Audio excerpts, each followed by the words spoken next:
Suzanne Cleveland of the Justice for Sandra Birchmore organization. Welcome back to Boston Confidential. You have the distinction of being one of two people who have been interviewed twice on Boston Confidential. How are you today? Oh my god, we have to celebrate that. Cheers to that. There it is, that beautiful mug. The Well, thank you. liquid is supposed to be amber, and it would be better off later in the afternoon, Suzanne, but we'll go with that. I'm gonna keep that in mind for the transition as the sun goes down. All Much love. right, and everybody can see I've got my Boston Confidential hoodie on, and you can get those at bostonconfidentialgear.com. I know you're interested in the mug that Suzanne just showed you as well. Suzanne, there's been some developments since the last time we spoke, but you wanted to correct the record on something, if I'm not mistaken, right? So, I'm just gonna go right into that because it was made to my knowledge by someone close to the family that there was a misspeaking unintentionally with regard to discussing some of Sandra's background story. Essentially, it was in talking about some of the tragedy that befell Sandra in her earlier life, that her mother had passed away as a teen. My error was stating that Sandra Birchmore's mother had suffered from terminal illness, and that's not accurate. She had medical issues and subsequently passed away from complications, but it was not an ongoing illness of that nature. These are sensitive issues to loved ones. In our efforts to build a strong human focus, we want to get those details right. Right. It would be great if we could No, work more on a loving and caring story about Sandra right, and her family and loved ones instead of focusing on the investigator legwork of this case. But here we are. right. I know any error by you is absolutely unintentional, and that Thank you for that. And there was the secondary one, which we can get into a little bit later on in our discussion, which was that in building a picture of the Explorer program, the misdeeds of the person running, I went very detailed into the push to make this a cool program that enticed the community and the kids. In those details, it might have been a little too strong on the visual in mind and may have unintentionally upset those who either were in the program or maybe it resonated. But I don't have firsthand accounts of that nature. It's just conversationally and extracting from the Explorer program's pioneer of making it into right. what it was, which is Robert Devine. So, in piecing together description and pictures from articles about the programs, some of the things discussed could have sparked a memory, and that's not intentional. It was my own brain piecing it together and creating a visual because it's too bad that the things that are supposed to be positive as far as fun activities for community and developing young minds and maybe were used in a nefarious manner. No, I know. It's just a big mess all over the place, and whatever errors you made were severely overshadowed by the good work you've done on this case, and let me tell you, I know you're trying to just correct the record, but I've made much, much worse, mistakes in this little career of mine. That was probably the best apology. I don't think I've ever even apologized to people, but let's get on to Well, the we get a casework. chance to. Sometimes we get a chance, and we've got to seize Right. that opportunity when we have a chance. What's going on with the case since the last time we've talked? The last time we talked, what was it? Within 48 to 72 hours that Matthew Farwell was apprehended, quite Right. ceremoniously. Realized publicly I claimed all credit for that. I Yes, did. I do Yeah. recall. You may have had something to do with it, a little more. I'm gonna I'm give you some credit. in terms of I know still on the skeptical side regarding the history of the FBI, which there's no denying actual history. In this case, they obviously were doing some work behind the scenes that caught up with a vengeance. Not soon enough, though. We're still looking at that was 3.5 years that the person who took Sandra's life, was still doing his thing. Right. What rings in my head from our first interview, Suzanne, is the ick factor. and you and I had spoken about it off camera. We both came to the conclusion that it just drives people away. And I think it was you who corresponded that with the Karen Reed case where you have one murder and it's horrible, but a full grown adult.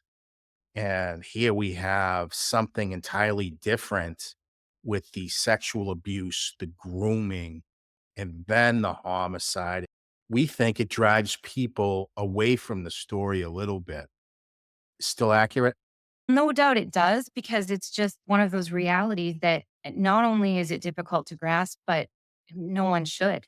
This isn't a story that even should exist in nightmares, but here we are. And the knowledge of how the grooming and coercion process works is startling and it's shocking. And the language is embedded even in a lot of the legal documents and the accusations. The way to view grooming is that not only did the victim, Sandra Birchmore, go through this prolonged process of lulling into security and this well procured psychological intermittent conditioning that allowed for this long standing and horrific abuse, but so were her loved ones, so were her family, so was the community. It just everybody was manipulated and conditioned to believe that this program and those running it provided a safe atmosphere where you could entrust your children and that the community was thriving as a result. How much more of a gaslighting betrayal could it possibly be? Even law enforcement was to a certain degree, not that we want to let them off the hook, but even law enforcement was snowed and lulled into thinking everything was fine here. Yeah. Jeez, what a mess. And I know the FBI takes a long time. But like you say, we're over 3 years here. Do you hear anything from I know the family doesn't talk that much. They're clammed up because they have to, but do you hear anything about a timeline? I know you have a lot more context than I do. I can only go by what I have in the documents that I've Right. almost got ingrained in my head at this point. So if you're going by, first of all, it's important to point out that going by the internal investigation that was conducted by former Deputy Chief Holmes and Donna McNamara, that report is more extensive and spans more time than the investigation with Mass State Police and Norfolk County DA's office. So if you go by both of those reports, you won't necessarily get any indicator from the Mass State Police and DA's reports regarding when there was any kind of invocation of other investigative agencies such as the FBI and the Department of Labor. There are a couple of other agencies that were invoked. I can say that June 2022 was when contact was initially made with the FBI field office, and make of that what you will, because the FBI is not going to claim, here's where we started and here's what we're doing. Let us just you our whole playbook. But No. it is documented that the contact with the FBI field office was initiated June 2022, at least on record. Matthew Farwell, there was some issues on bail this week, and he's still being held. Is that correct? He's still being held. The only issue was that he wanted time. I'm not a lawyer, but basically it was a legal maneuver to delay the detention hearing because of Right. needing to confer more with counsel. Have you heard where he's being held? I think they hold you locally. And I know the FBI has a lockup downtown, but long term, I I think heard Rhode Island. oh, yeah, the ACI sometimes. That's interesting. Um, that's what I So heard. he I can't confirm that. And we lay people don't get to know those things that I know of, but maybe there's somebody that can speak to that. what's who would you say in the Karen Reed case, it became apparent pretty quickly that Mass State Police Michael Proctor was the lead on that. Who would you say was the lead in the Sandra Birchmore case? Detective John Fanning. He took the lead on it. It happened in Canton, and the initial reports began by Canton PD.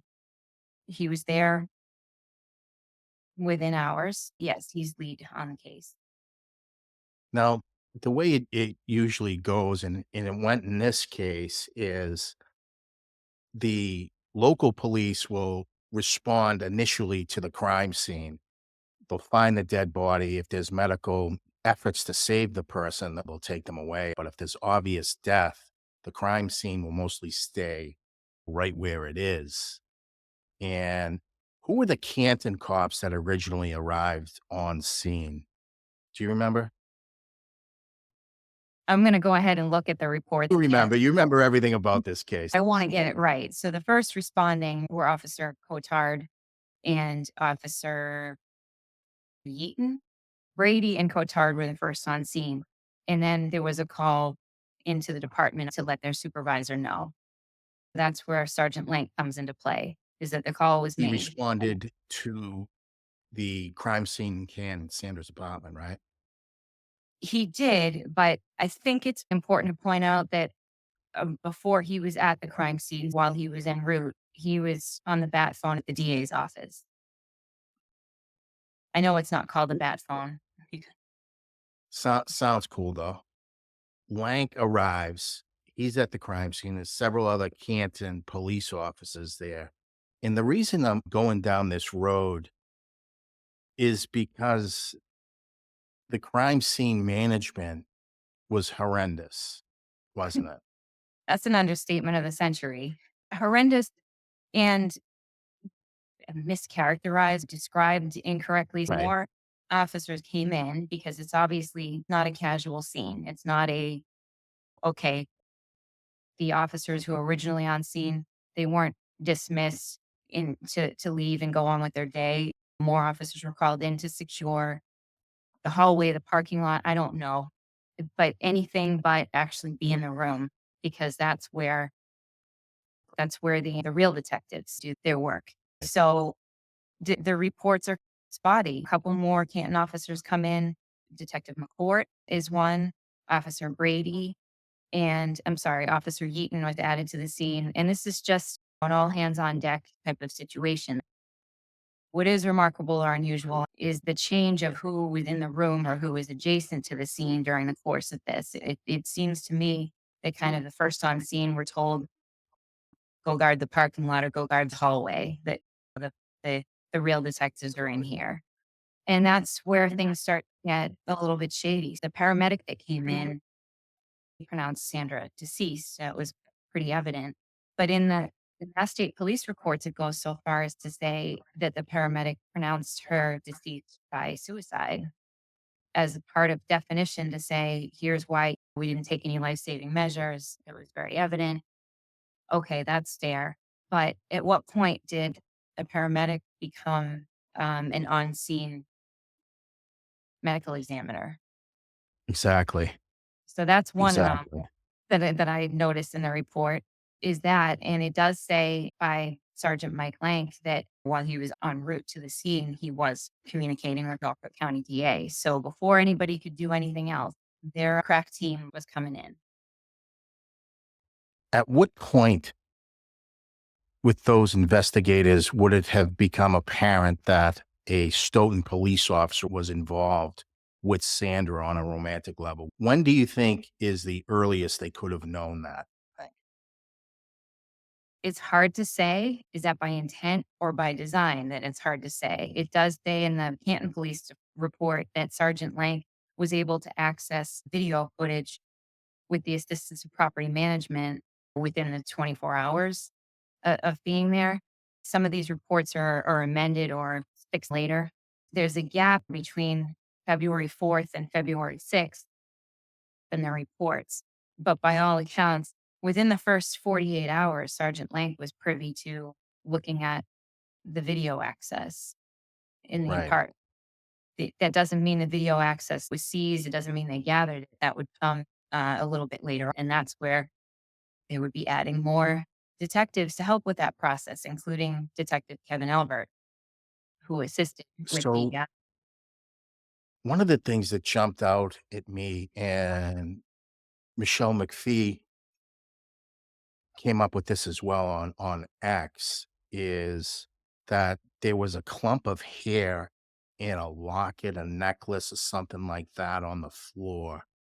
Do you have any information about that aspect? Because it was just left there and her hair was entwined in it, and it may be indicative of a struggle. That would be a really good question for Trooper Fanning. You're correct about the clump of hair and the broken necklace. At the time, within 2 days of the initial call, a family member was brought to the apartment.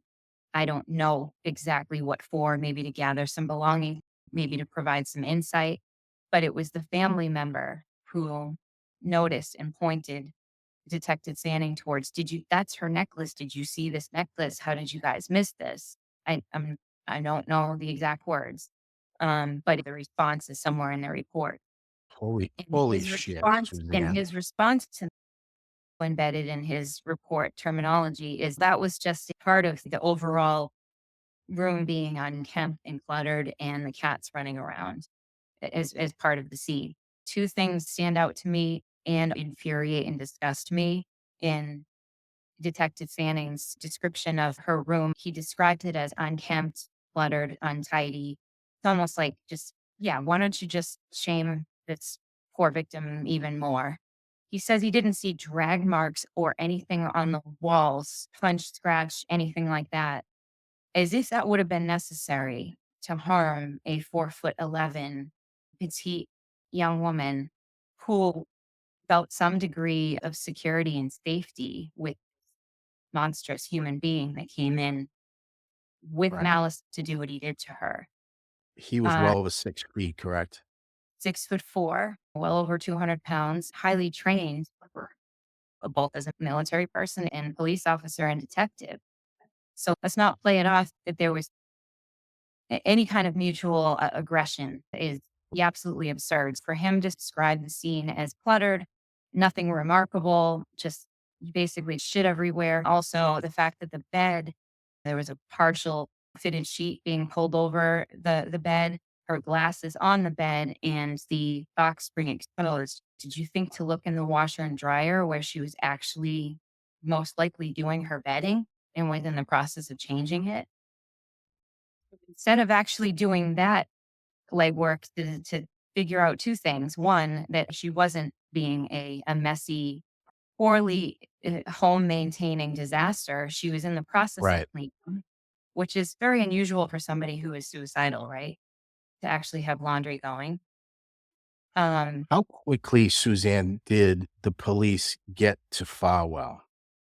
When does that enter their reports? Because I know the question's weird because it's hard to say, but when does it make it into the reports? so February 6th would have been when they had the super casual cars next to each other in the parking lot conversation with Matthew Farwell. There were multiple eyes culling through the video footage and coming to the determination that, hey, I know that guy. He's got some kind of military insignia on his sweatshirt. He matches the description. It resulted in them going to speak with him in that absurdly casual chat in the parking lot. And so that was Right. Fanning and Dunn that pulled into the parking lot and had a bro chat with somebody who was, by all accounts, a person of interest in the unattended death of a young woman who was pregnant. And in his report, he references knowing that Matthew had a relationship. We always struggle with that word, that he was known to the victim. How's that? I don't like saying relationship.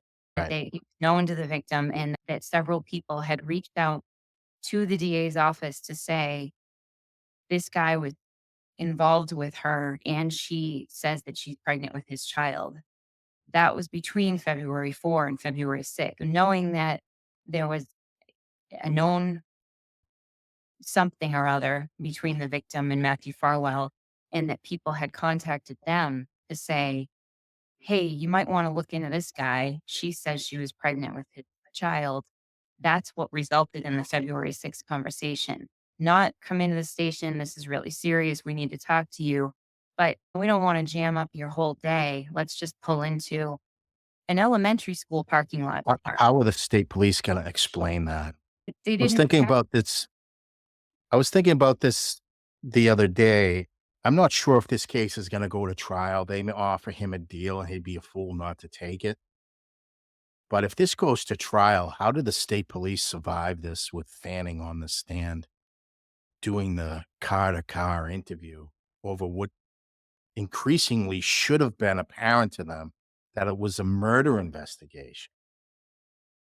I'm going to take the optimistic route and say, even if they weren't escalating to a murder investigation, how about a suspicious death? How about something that warranted a more serious conversation Right. than a casual what you would do if a colleague of yours has someone pulled over and you're just checking on their safety, or you want to ask them how about them Red Sox? Exactly. It's absurd. And by the way, Barry, maybe you were going here too. They had the same type of conversation 3 days later with William Farwell, who was also on list of known people in contact with this. And we should probably make a declaration. There's only been one person arrested in this case, and that's Matthew Farwell. No charges have been filed against anybody else. We may talk about people who have committed crimes, but that's speculation at this point. Even Farwell has an expectation of innocence. There's the statement. There's that allegedly. Mhm. All right. So again, the only arrest is Matthew Farwell. Everybody else is presumed innocent. But Trooper Fanning in all this, and then in the Karen Reed case, let's start with the Sandra Birchmore case. Take us through, is it he's Lieutenant Fanning, correct? That's his rank? Lieutenant or Uh, detective, I'm not sure. I think it's both. Lieutenant Yeah, detective. These titles have changed over time. I don't, but it just says on the Mass State Police report, it just says trooper through most of it. I don't know why. And then of course they have their detective lieutenant commander at the time, Gerard Metaliano, their supervisor that signed off on all of these reports. Yeah. Where do we pick up on that narrative, if you will? is this it harkens back to the old FBI days. I know not now. I know that. But the old FBI would do all these corrupt things, and their defense literally in court is, "We're not corrupt. We're just incompetent." Where are we in the scale of corruption to incompetence in this investigation, the Birchmore case, do you think? That's a question for the ages, isn't it? It's not looking good for just flat old negligence or investigative folly. Again, questions for Trooper Fanning and Trooper Dunn, who seem to have played a powerful role in keeping the narrative focused on suicide by statements and by what we just talked about the scene. In terms of the devices, we're skipping around a bit because most of your Right. viewers Yeah. and those on our webpage are familiar with the story. In terms of the devices, February 9th would be the first point at which Matthew Farwell is being asked to turn in a device, because of the video, because of the relationship. And so he turned in his personal device. Now, these are questions that I'm actually trying to investigate further myself in terms of how consent works, how law enforcement investigators' devices are protected, things of that nature, whether or not it would become of investigative um, noteworthiness if, for example, an officer had scrubbed, deleted, and factory reset his device before handing it in. I was of the impression that was a really big no to do. But we know from other cases that maybe sometimes a victim witness advocate might say, yeah, you can go ahead and destroy your device. There's nothing to worry about here. I'm just saying, for example, that might happen. So the day that Farwell was compelled to turn in his device, or maybe just lightly suggested that it might be a good idea to do, why not hand in a device if you already know you've gotten rid of everything? It's my first question. If you're Right. handing in a blank device, what difference does it make? Falwell was hoping for cursory investigation. Okay, Mhm. we've got nothing on phone data. The crime scene appears to be to a layperson, suicide. And if you don't dig too deep, that's what it could be. And I think that's what he was hoping for, a cursory investigation, and he got it. Don't worry, Barry, because in terms of February 9th and the day that the device was seized Right, by Trooper Fanning, the searches on Farwell's other device, whether computer, doesn't really matter. These are Google searches. February 9th, right, after the device was handed in, his searches that day included hand delete iMessage be recovered by Celebrate. That's one search. Second search, can you revoke consent in Massachusetts? Other noteworthy facet about the consent to turn in his personal device is on the consent form itself, where he had to sign in turning in his device. He wrote under his signature regarding the suicide of Sandra Birchmore, a handwritten parenthetical insert under his signature, which I'm not sure. I'm pretty sure you're just supposed to sign and hand your shit over, but right. not this guy. He decides to make a note, wouldn't even pretend to speak for Matthew Farwell. But it seems to me that he was trying to limit the scope of what could be looked at on his device. It was already hampered with in some way. But don't worry, Matthew Farwell, because you're going to get a lot of leeway moving forward by these detectives anyway. So that wasn't Yeah. of major concern. No, I know. I can't tell if this is laziness or conspiracy. That's how they cloak themselves. And that brings me to Trooper Garino.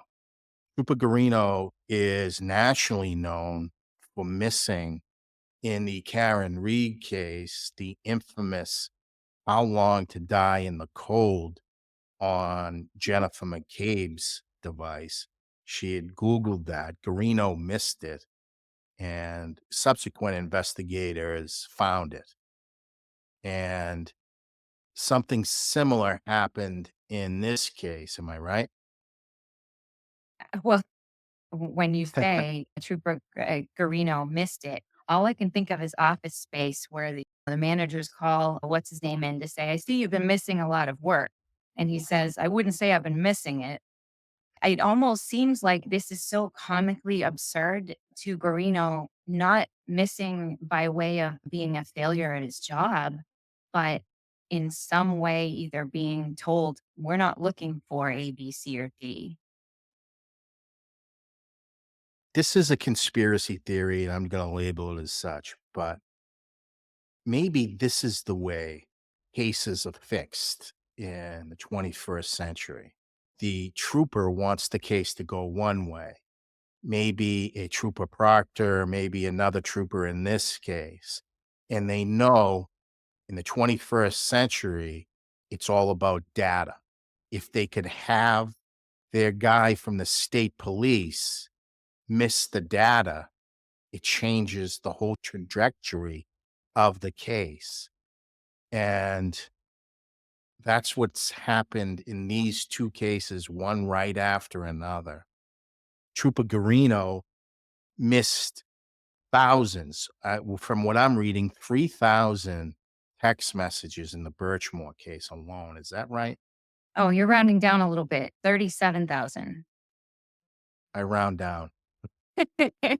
37,000, and those are the ones 1,000, my lord. 37,000 between Matthew Farwell and Sandra from 2019 on. How does this guy still have a job? Who murdered that the feds had to intervene on his work? He was critical in those cases.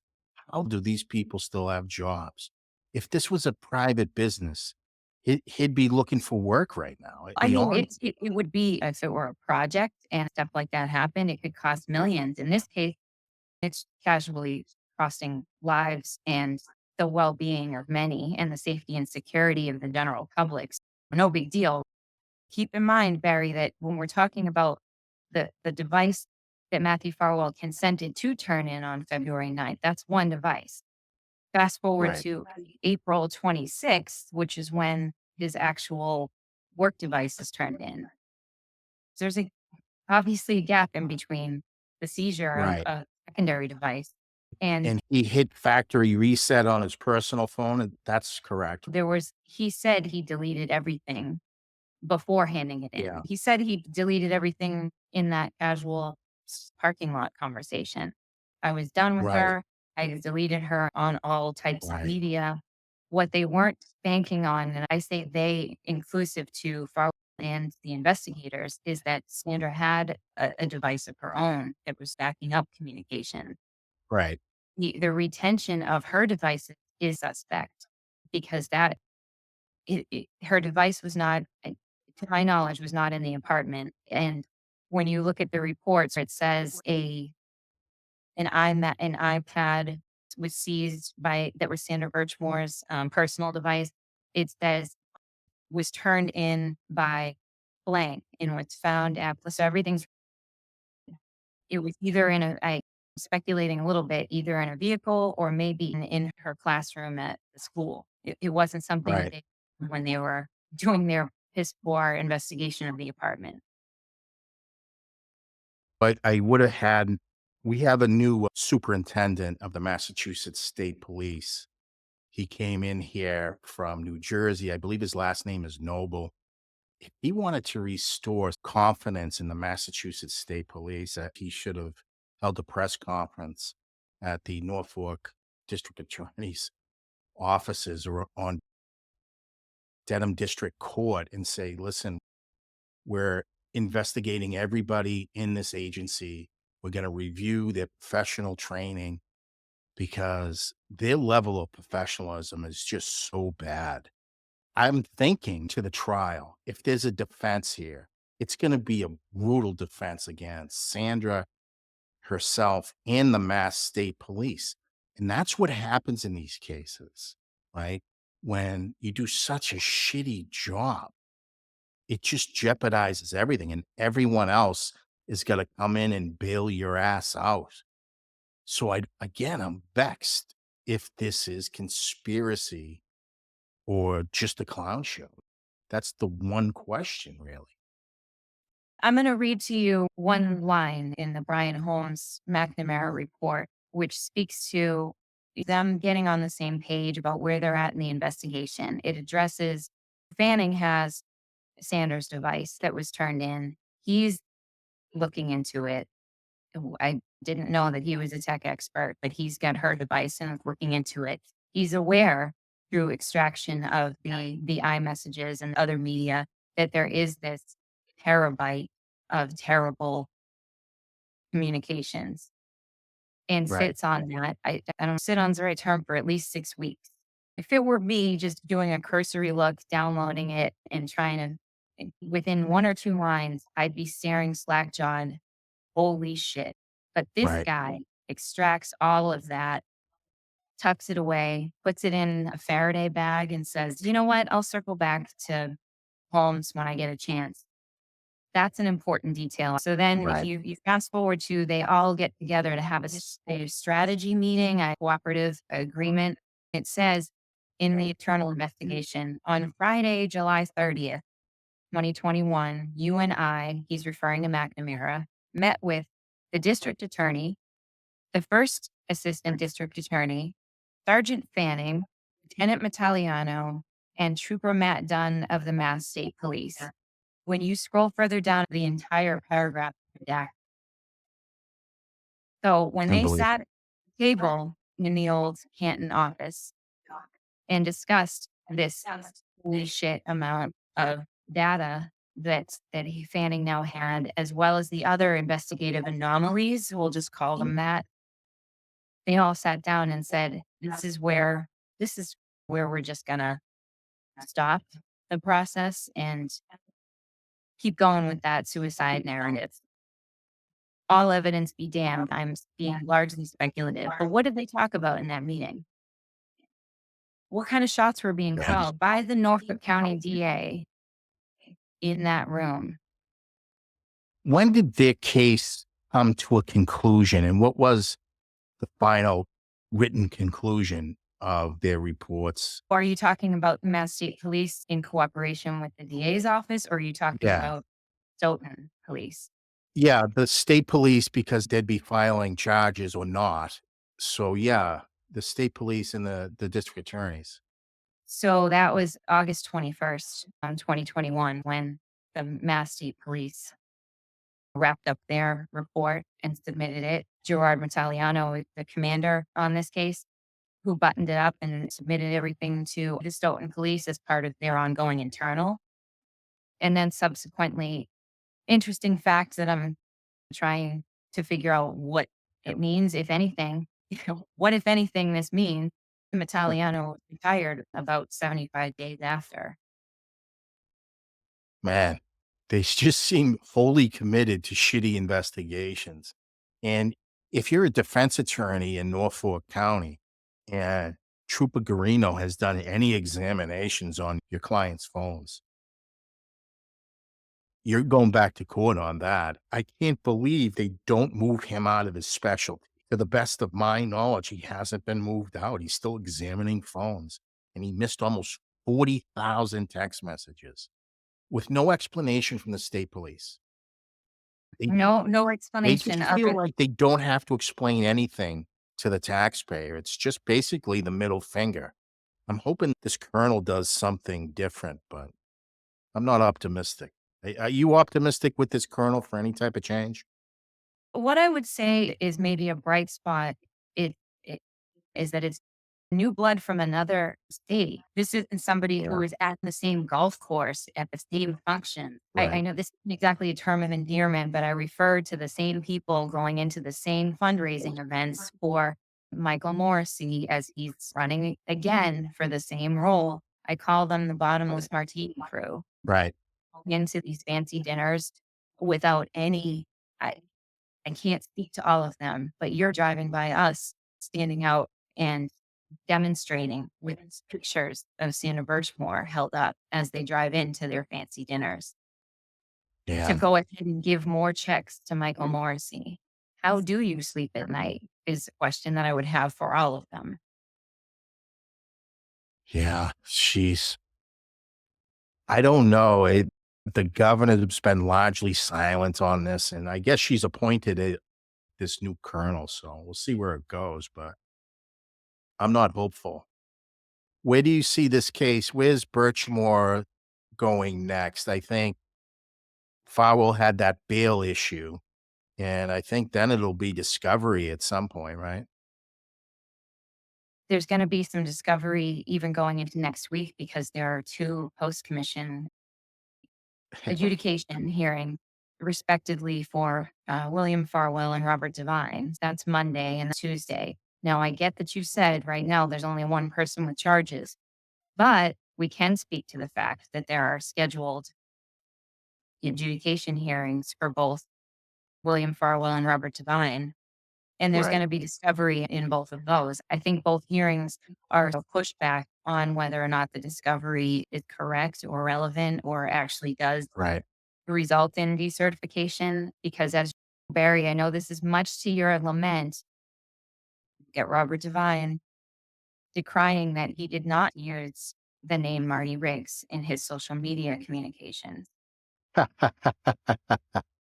It's a farce. Somebody made that up. It could be Mel Gibson Yeah. himself. It's a big mystery, really. Is it though? I said this to you last time you were on the show. If you brought this out in a script to Hollywood, they'd be busting your ass out to the front gate. Office. Get out of here. But former Deputy Chief Devine has a new occupation in Norfolk County. What is it, Suzanne? He's an attorney. So Robert Devine Esquire. I didn't even really have to get to my receipt for this because the dates are prominent in my mind. January 11th would be when Robert Devine submitted his request for an appointment. The January 11th date is to ask to be seen to swear into your bar certification.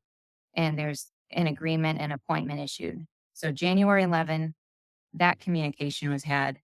The swearing in date for the bar certification was February 2nd. Also noteworthy, February 2nd, Robert Devine became an attorney. February 4th was the date that Sandra Birchmore was found. In between those Yeah. three dates, February 1st, there was communication with Sandra Birchmore on her last day alive. Right. Now, I'm not pointing towards anything other than that being a really interesting set of facts. Do we know what that communication was, that last communication between Divine and Sandra? That's still being hotly debated, but it is Right, established because it's in the Stoughton internal investigation. The dialogue being had as scant as it was between Deputy Chief Holmes and Robert Devine, basically was Holmes saying, "What if I told you? We've got it right here. We've got you dead to rights that this happened. Here's the communication." And it's ended there, invoking an attorney and saying, "If you've got any other questions, talk to this guy." These are all yeah. interesting facets of the story. Suzanne, I know we gotta wrap up. We covered a lot of stuff, but the ick factor, you gave it that name last time, and it's just stuck with me. Ha What is your interaction with the Stoughton chief these days? Have you had any interaction? The person who holds that office now? I have not. I am actually unsure whether or not anybody in the justice community has attempted to. I've spoken to another town official who indicated that Chief Donna McNamara continues to struggle with the upsetting nature of this case and trying to make peace with it. Right, Um, which Okay, that's fair.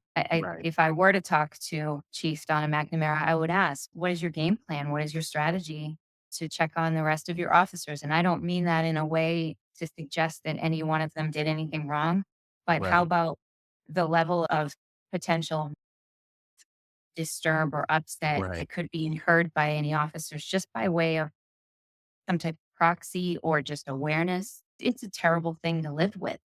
But right. that happened even adjacent to your watch, whether you're watching for it or not. The generation to wash this off the Stoughton police, I think.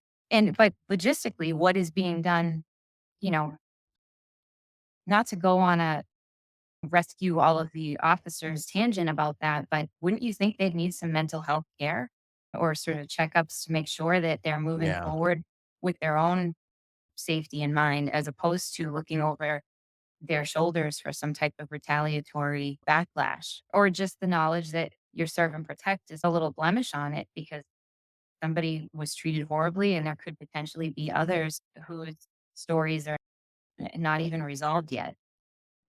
That's a lot of weight for a department, but more importantly, it's a lot of weight for possible other victims, families. Of the folks that I've talked to in a gentle periphery manner, there are folks in that community that have said just them being in the program as earlier on or having kids or nieces, nephews in the program, they're traumatized by knowing they passed through it, even though they weren't harmed directly. right. Just the survival's guilt of having the knowledge of what happened to Sandra. Yeah, no. So those surface level discussions tell me that there must be Yeah. more healing, more, sussing out or helping others. I think we have some more shoes to drop, my friend, and we're gonna hear about that pretty soon. Are you going to take credit for them when they do? Of course I will. Mm, Fair enough. You've been at this a little longer than I have, which is to say, I was today years old when this became a thing that was in my life at all. I'm completely bowled over and honored by the fact that I'm a two-time guest on your show. absolutely. Let's see the glass one more time. Cheers. Right now, All I'm right. just keeping hydrated. Suzanne Cleveland, thanks again for coming on Boston Confidential. We'll be in touch going forward. You might be the absolute first guest for a three-time appearance on the BCP. Thank See you soon, Suzanne. you. Thanks again.